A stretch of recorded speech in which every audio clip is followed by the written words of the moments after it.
नमस्कार साथियों, स्वागत है आप सभी का आप ही के अपने YouTube channel GK selection point Ramesh मुंड में। साथियों, आज मैं आपके बीच लेकर आया हूँ भारतीय भूगोल का मोस्ट इम्पॉर्टेंट टॉपिक भारत में उद्योग।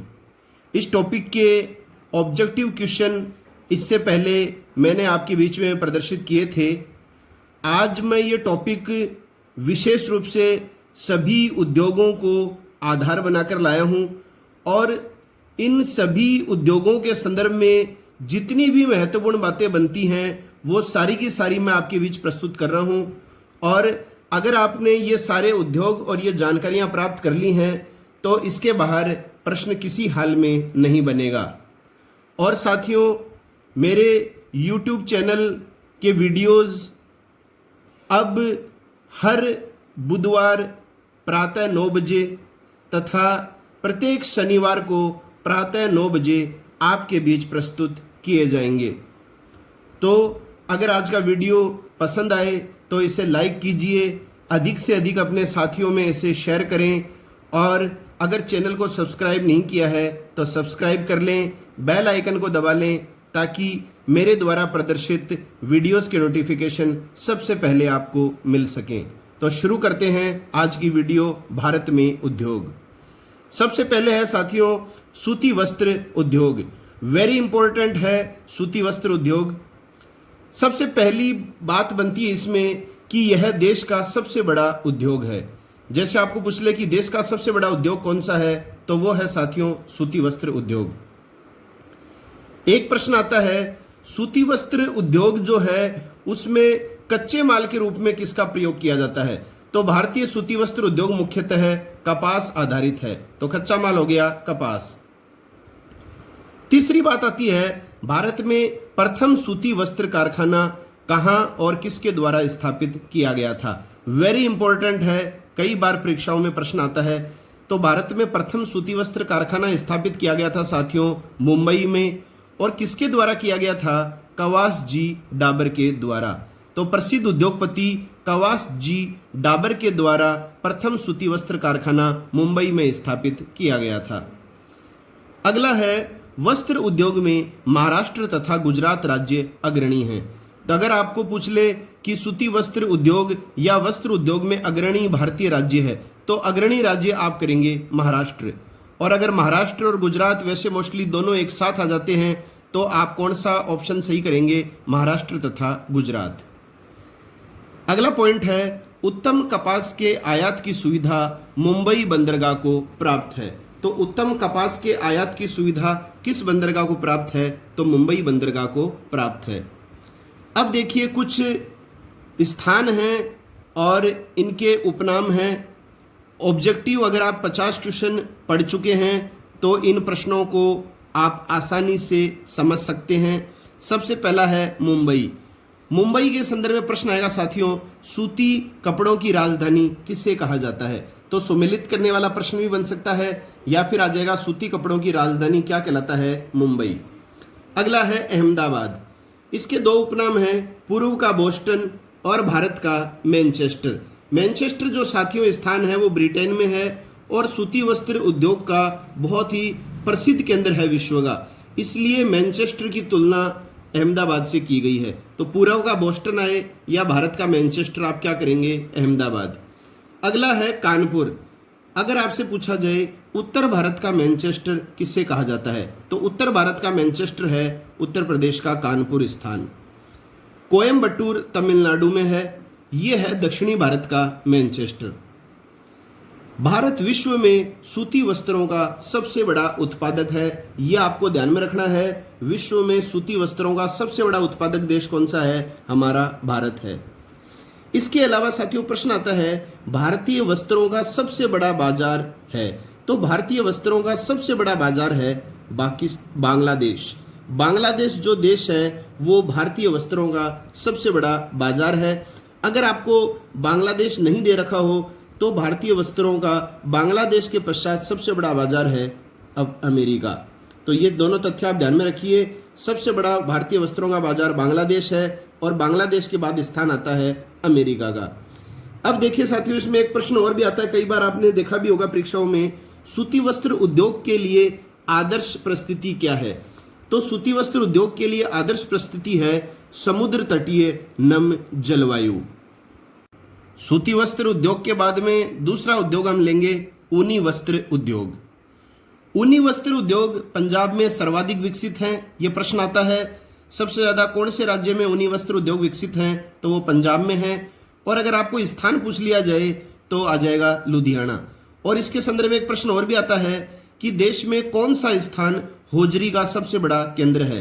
तो होजरी का सबसे बड़ा केंद्र है पंजाब का लुधियाना स्थान। इसके अलावा साथियों पश्मीना और नमदा, पश्मीना और नमदा के लिए जो प्रसिद्ध केंद्र है भारत का वो है जम्मू कश्मीर केंद्र शासित प्रदेश की राजधानी श्रीनगर। यह आपको ध्यान में रखना है, विशेष रूप से नमदा पूछा जाता है। नमदे कहाँ के प्रसिद्ध हैं? तो वो हैं श्रीनगर के। अब देखिए भारत ऊन का आयात कौन से देशों से करता है? तो भारत ऊन का आयात करता है ब्रिटेन, इटली और जापान देश से। अगला उद्योग है रेशमी वस्त्र उद्योग। भारत चीन के पश्चात विश्व में प्राकृतिक रेशम का सबसे बड़ा उत्पादक है।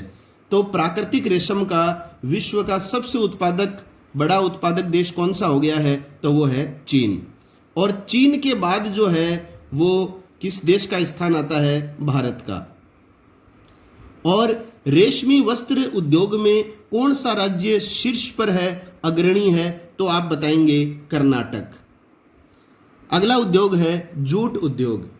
भारत जूट और जूट के सामान बनाने में अग्रणी देश है। और जूट का एक उपनाम पूछा जाता है साथियों, सोने का रेशा किसे कहा जाता है? तो सोने का रेशा कहा जाता है जूट को। और मोस्ट इंपोर्टेंट है कलकत्ता में स्थान है रिश्रा। 1859 में यहां जूट का प्रथम कारखाना खोला गया था। तो 1859 में जूट का प्रथम कारखाना खोला गया था कलकत्ता में रिश्रा स्थान पर। यह प्रश्न भी कई बार आता है। भारत विभाजन में अधिकांश जूट मिलें तो भारत में ही रह गई थी, परंतु जूट उत्पादन का अधिकांश जो भूभाग है वो बांग्लादेश में चला गया। मतलब अच्छा खासा जो क्षेत्र था जूट उत्पादन का वो कौन से देश में चला गया भारत विभाजन के पश्चात? तो वो चला गया बांग्लादेश में। अब देखिए प्रश्न आता है कि जूट उद्योग के लिए सर्वाधिक उन्नत जो राज्य है वर्तमान में तो वो है पश्चिम बंगाल राज्य है। पश्चिम बंगाल में यह उद्योग अधिक उन्नत अवस्था में है। अगला उद्योग है चीनी उद्योग। देखिए सबसे पहला प्रश्न ये आता है कि भारत में सबसे बड़ा कृषि आधारित संगठित उद्योग कौन सा है? तो भारत में सबसे बड़ा कृषि आधारित संगठित उद्योग है चीनी उद्योग। और चीनी उद्योग में प्रयुक्त कच्चा माल क्या होता है? तो आप सभी जानते हैं गन्ना होता है। और विश्व में भारत सबसे बड़ा गन्ना उत्पादक देश है। तो तीन चीजें हमें पता चल गई। भारत में सबसे बड़ा कृषि आधारित संगठित उद्योग चीनी उद्योग है। चीनी उद्योग में प्रयुक्त कच्चा माल गन्ना है। और विश्व में कौन सा देश सबसे बड़ा गन्ना उत्पादक देश है? तो वो है भारत। अब देखिए साथियों बात आएगी राज्य की। चीनी उद्योग में अग्रणी राज्य हैं। तो चीनी उद्योग में अग्रणी राज्य कौन कौन से हैं? उत्तर प्रदेश तथा महाराष्ट्र। उत्तर प्रदेश आपको ध्यान में रखना है। उत्तर प्रदेश नहीं आए तो आप आंसर कर सकते हैं महाराष्ट्र। उत्तर प्रदेश में चीनी उद्योग के प्रमुख केंद्र कौन कौन से हैं? तो प्रमुख केंद्र हैं उत्तर प्रदेश में गंगा यमुना का दोआब क्षेत्र और तराई क्षेत्र। ये दो हैं चीनी उद्योग के प्रमुख केंद्र। इसके अलावा साथियों एक प्रश्न आता है किस राज्य में अधिकांश चीनी कारखाने सहकारी क्षेत्र में हैं? तो वो है राज्य महाराष्ट्र। महाराष्ट्र राज्य में अधिकांश चीनी कारखाने सहकारी क्षेत्र में हैं। तो सहकारी क्षेत्र वो क्षेत्र होता है जिसमें सार्वजनिक तथा निजी दोनों अंश पाए जाते हैं। अगला है लौह इस्पात उद्योग। वेरी इंपॉर्टेंट है ये लौह इस्पात उद्योग भी। भारत में सर्वप्रथम कुल्टी बाराकर आयरन वर्क्स की स्थापना हुई थी। तो देखिए साथियों भारत में सबसे पहले जो है कुल्टी स्थान है और इस स्थान पर कौन से कारखाने की स्थापना हुई थी? बाराकर आयरन वर्क्स की स्थापना हुई थी। तो भारत में सर्वप्रथम कुल्टी में इसमें यहाँ पर एक शब्द लगा लो आप में, कुल्टी स्थान में बाराकर आयरन वर्क्स की स्थापना हुई थी। तो सबसे पहले लौह इस्पात उद्योग की स्थापना भारत में कहाँ हुई थी? तो ये हुई थी कुल्टी स्थान पर। और या फिर प्रश्न आ जाता है कि सबसे पहला लौह इस्पात उद्योग का नाम क्या था? तो उत्तर आ जाएगा बाराकर आयरन वर्क्स लिमिटेड। अब देखिए अगला स्थान आता है साकची। साकची जो स्थान है ये है जमशेदपुर के समीप। जमशेदपुर के समीप स्थान पड़ता है साकची। यहां टाटा द्वारा आधुनिक कारखाना टिस्को स्थापित किया गया। तो टिस्को का जो कारखाना है वो कहाँ स्थित है? तो ज्यादातर तो साथियों ऑप्शन में आ जाता है जमशेदपुर, लेकिन आप सही ध्यान में रखिए, एग्जैक्ट जो इसका उत्तर है वो है साकची, जमशेदपुर, झारखंड। अगला है द्वितीय पंचवर्षीय योजना। द्वितीय पंचवर्षीय योजना की काल अवधि थी 1956 से 1961, क्योंकि पंचवर्षीय योजना का प्रारंभ 1951 से हुआ था। तो 51 से 56 तक पहली योजना थी और दूसरी योजना का कार्यकाल था 56 से 61। इस द्वितीय पंचवर्षीय योजना में देश में कितने लौह इस्पात संयंत्र स्थापित किए गए? तो ये आपको ध्यान में रखना है, 3 लौह इस्पात संयंत्र। वेरी इंपॉर्टेंट पॉइंट है परीक्षा की दृष्टि से। सबसे ज्यादा प्रश्न आता है इसमें से कि कौन सी पंचवर्षीय योजना के अंतर्गत देश में कुल कितने लौह इस्पात संयंत्र स्थापित किए गए? तो दूसरी पंचवर्षीय योजना में देश में 3 लौह इस्पात संयंत्र स्थापित किए गए। कौन कौन से थे? तो एक तो था भिलाई। भिलाई लौह इस्पात संयंत्र जो है साथियों ये छत्तीसगढ़ राज्य में है। किस देश की सहायता से स्थापित किया गया था? वेरी इंपॉर्टेंट है, यही प्रश्न आता है परीक्षा में। तो रूस की सहायता से। दूसरा है राउरकेला। राउरकेला किस राज्य में है? उड़ीसा में है। यह स्थापित किया गया था जर्मनी की सहायता से। और तीसरा जो लौह इस्पात संयंत्र स्थापित किया गया था द्वितीय पंचवर्षीय योजना में वो था दुर्गापुर। दुर्गापुर जो है ये पश्चिम बंगाल में है और ब्रिटेन की सहायता से स्थापित किया गया था दुर्गापुर। तो लौह इस्पात उद्योग के संदर्भ में ये द्वितीय पंचवर्षीय योजना में कौन से 3 लौह इस्पात संयंत्र स्थापित किए गए थे, ये आपको ध्यान में रखने हैं। कहाँ हैं ये तीनों लौह इस्पात संयंत्र और किस देश की सहायता से स्थापित किए गए थे, ये आपके लिए मोस्ट इंपॉर्टेंट है परीक्षा की दृष्टि से। अब देखिए आगे तीसरी पंचवर्षीय योजना। तीसरी पंचवर्षीय योजना का काल क्या था? 1961 से 1966। साथियों इस पंचवर्षीय योजना में बोकारो लौह इस्पात संयंत्र की स्थापना की गई थी। तो इसमें सीधा प्रश्न ये भी आ जाता है कि बोकारो लौह इस्पात संयंत्र की स्थापना किस पंचवर्षीय योजना में की गई? तो तीसरी पंचवर्षीय योजना में की गई थी। और किस देश की सहायता से बोकारो लौह इस्पात संयंत्र स्थापित किया गया था? तो ये किया गया था रूस की सहायता से। तो रूस की सहायता से 2 लौह इस्पात संयंत्र स्थापित किए गए थे। एक तो छत्तीसगढ़ में भिलाई संयंत्र और एक है झारखंड में बोकारो लौह इस्पात संयंत्र।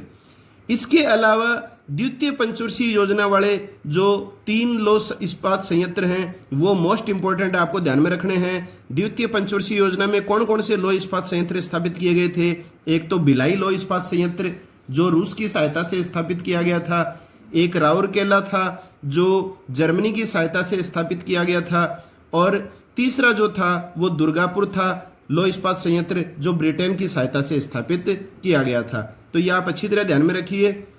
अब देखिए अगला बिंदु है, भारत सरकार ने 1974 में, यह वर्ष ध्यान में रखिए, 1974 में सार्वजनिक व निजी क्षेत्र में लौह इस्पात के उत्पादन व विकास को समन्वित करने के लिए Steel Authority of India Limited SAIL की स्थापना की। तो इससे प्रश्न आता है SAIL, इसका फुल फॉर्म पूछाता था सेल का। तो सेल का फुल फॉर्म क्या हो गया?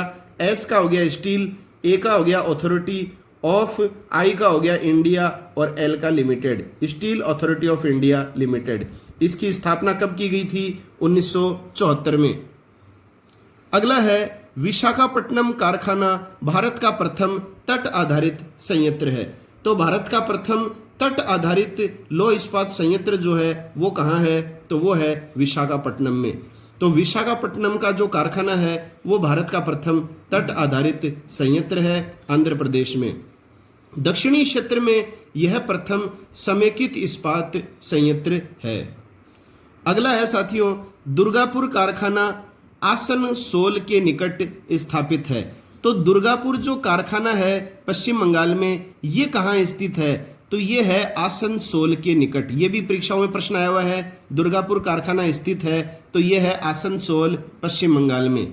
यहाँ कोयला झरिया से तथा लो अयस्क, नोवा मुंडी तथा गुआ की खानों से प्राप्त होता है। तो दुर्गापुर लो इस्पात संयंत्र को कोयला कहाँ से प्राप्त होता है? झरिया क्षेत्र से प्राप्त होता है, और लो अयस्क जो प्राप्त होता है वो होता है नोवा मुंडी तथा गुआ की खानों से प्राप्त होता है। अगला है बोकारो कारखाना बोकारो तथा दामोदर नदियों के संगम पर स्थित है। तो बोकारो कारखाना कहाँ पर है? बोकारो तथा दामोदर नदियों के संगम पर है, और यह कारखाना कोयला तथा इस्पात क्षेत्रों के बीच संगठित औद्योगिक केंद्र के रूप में विकसित हो रहा है।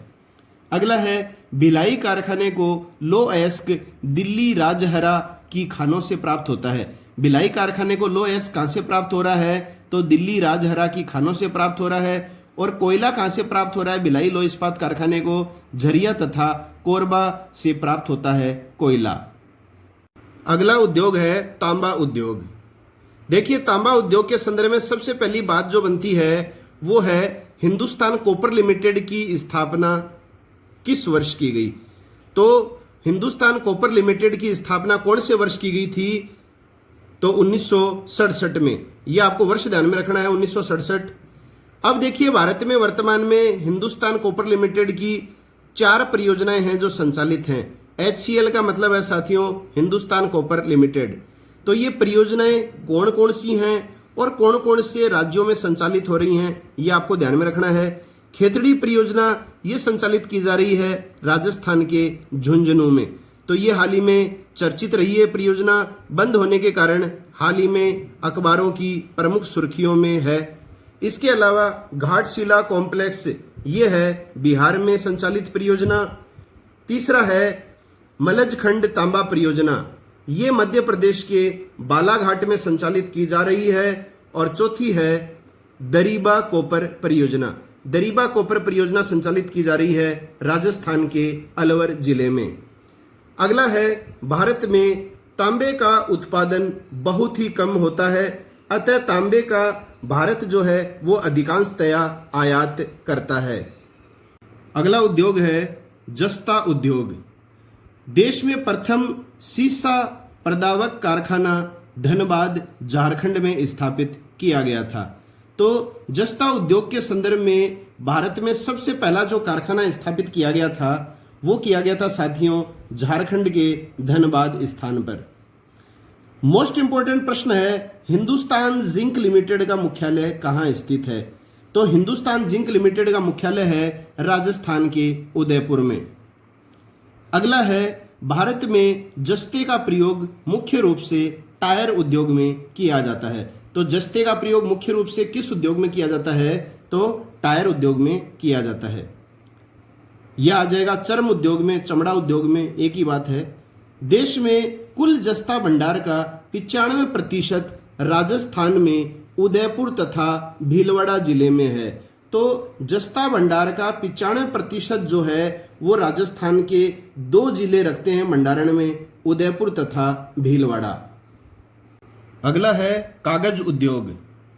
देखिए साथियों, भारत में कागज उद्योग की जो शुरुआत थी वो 1879 में हुई थी। लखनऊ में कागज उद्योग की स्थापना की गई थी सबसे पहले। इसके बाद में 1881 में टीटागढ़ में कागज कारखाने की स्थापना की गई थी। तो सबसे पहले कागज उद्योग की स्थापना 1879 में लखनऊ में हुई। इसके बाद में 1881 में पश्चिम बंगाल में टीटागढ़ स्थान पर कागज कारखाने की स्थापना हुई। अब देखिए कागज उद्योग जो है वो कौन से राज्यों में मुख्य रूप से केंद्रित है? तो आपको ये 2 राज्य ध्यान में रखने हैं, पश्चिम बंगाल और आंध्र प्रदेश, ये इंपॉर्टेंट है 2। इसके अलावा उड़ीसा, महाराष्ट्र, कर्नाटक और मध्य प्रदेश राज्यों में भी कागज उद्योग केंद्रित है। और देश का लगभग 70% जो कागज उद्योग है वो इन 6 राज्यों में केंद्रित है। कौन से 6 राज्यों में देश का लगभग 70% कागज उद्योग केंद्रित है? पश्चिम बंगाल, आंध्र प्रदेश, उड़ीसा, महाराष्ट्र, कर्नाटक और मध्य प्रदेश में। अब देखिए महत्वपूर्ण तथ्य हैं ये दोनों अगले। देश का सबसे बड़ा कागज कारखाना कहाँ स्थित है? तो देश का सबसे बड़ा कागज कारखाना है असम राज्य में नवगांव स्थान पर। यह आपको ध्यान में रखना है, कई बार परीक्षाओं में आता है। इसके अलावा साथियों एक प्रश्न आता है, अखबारी कागज के लिए प्रसिद्ध है। तो अखबारी कागज के लिए प्रसिद्ध है मध्य प्रदेश का नेपानगर। तो मध्य प्रदेश का नेपानगर जो स्थान है वो अखबारी कागज के लिए प्रसिद्ध है। अगला उद्योग हम लेंगे इंजीनियरिंग उद्योग। इंजीनियरिंग उद्योग के संदर्भ में भी प्रश्न कई बार परीक्षाओं में पूछे जाते हैं। मैंने सारे के सारे प्रश्नों का यहाँ पर संकलन किया है, आप इतनी जानकारियां ले लीजिए, पर्याप्त से पर्याप्त हैं। सबसे पहला बिंदु है इंजीनियरिंग उद्योग में हेवी इंजीनियरिंग कॉरपोरेशन कहाँ स्थित है? तो हेवी इंजीनियरिंग कॉरपोरेशन स्थित है रांची झारखंड में। अगला आता है साथियों त्रिवेणी स्ट्रक्चरल लिमिटेड। त्रिवेणी स्ट्रक्चरल लिमिटेड नैनी स्थान है प्रयागराज इलाहाबाद उत्तराखंड में, ऑस्ट्रिया देश के सहयोग से स्थापित किया गया है।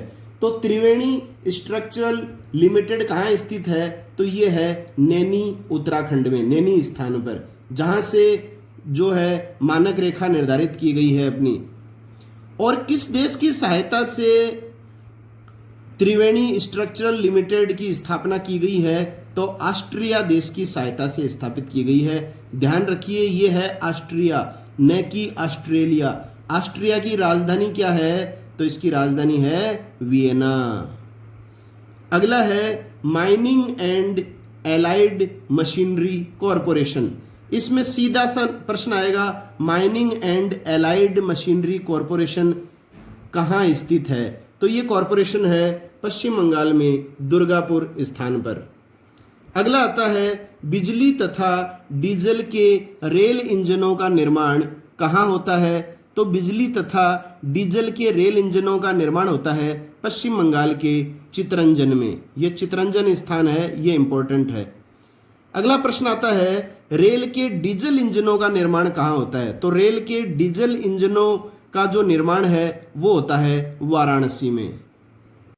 अगला है इंटीग्रल कोच फैक्ट्री। तो इंटीग्रल कोच फैक्ट्री कहाँ स्थित है? तो ये है पेराम्बूर। ये स्थान आपको परीक्षा में दिया जाएगा, ये है चेन्नई तमिलनाडु में। तो इंटीग्रल कोच फैक्ट्री कहाँ स्थित है? तो आप बताएंगे पेराम्बूर में।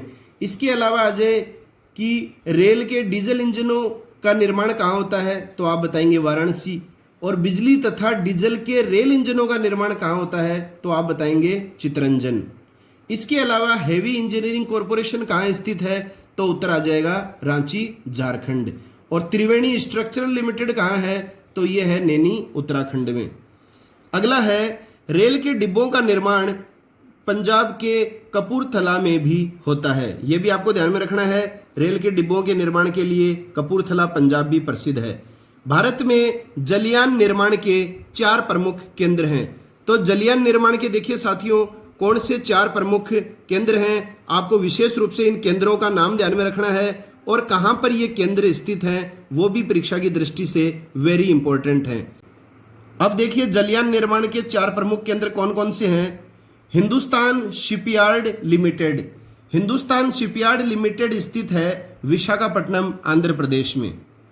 दूसरा है गार्डन रिच शिप बिल्डर्स व इंजीनियर्स, ये स्थित है कोलकाता पश्चिम बंगाल में। मझगांव गोदी, ये जलयान केंद्र है मुंबई महाराष्ट्र में। इसके अलावा कोचिन शिपयार्ड, ये स्थित है कोचिन केरल में। लास्ट उद्योग जो है वो है पेट्रो रसायन उद्योग। पेट्रो रसायन प्राकृतिक गैस तथा नेफ्ता जैसे पेट्रोलियम पदार्थों से तैयार किए जाते हैं। इसमें आपको ध्यान में रखनी है 2 विशेष बातें। पहली तो है कि भारत में पेट्रो रसायन के प्रमुख संयंत्र कहाँ कहाँ स्थित हैं। तो पेट्रो रसायन के प्रमुख संयंत्र हैं गुजरात के बड़ोदरा तथा गंधार स्थान पर। इसके अलावा महाराष्ट्र के नामोधाने स्थान पर। तो पेट्रो रसायन के प्रमुख संयंत्र हैं बड़ोदरा, गंधार और नामोधाने स्थानों पर। मुंबई हाई कच्चे तेल का सबसे बड़ा उत्पादक प्रदेश है। वेरी इंपॉर्टेंट है, कच्चे तेल का सबसे बड़ा उत्पादक प्रदेश है मुंबई हाई। दूसरा स्थान है गुजरात का और तीसरा स्थान जो है वो है असम का। तो साथियों, ये है भारत में उद्योग के संदर्भ में आपके सामने मैंने प्रस्तुत की है। सारे उद्योगों से संबंधित जितने भी प्रश्न आपकी परीक्षा में बन सकते थे वो सारे के सारे जो हैं तथ्य मैंने आपके बीच लाने का पूर्ण प्रयास किया है। आप ये सभी तथ्य जो हैं अच्छी तरह अपनी स्मृति में ले आएं। एक बार नहीं, 2 बार देखिए, 3 बार देखिए। समय आपके पास पर्याप्त है और इस समय का सदुपयोग करें। अगर आप इस सोच में हैं कि हमारी परीक्षा उत्तरोत्तर आगे बढ़ती चली जाए, तो ऐसे नकारात्मक विचार आप नहीं रखें। आप जो हैं वो नियमित रूप से अपनी योजनाबद्ध तैयारी जारी रखें। अगर मेरे द्वारा प्रदर्शित ये वीडियो आपको अच्छा लगा है तो इसे लाइक ज़रूर करें, अधिक से अधिक साथियों में शेयर करें, चैनल को सब्सक्राइब करें, बेल आइकन दबाएं। तो मिलते हैं अगले वीडियो में, तब तक के लिए जय हिंद, जय भारत।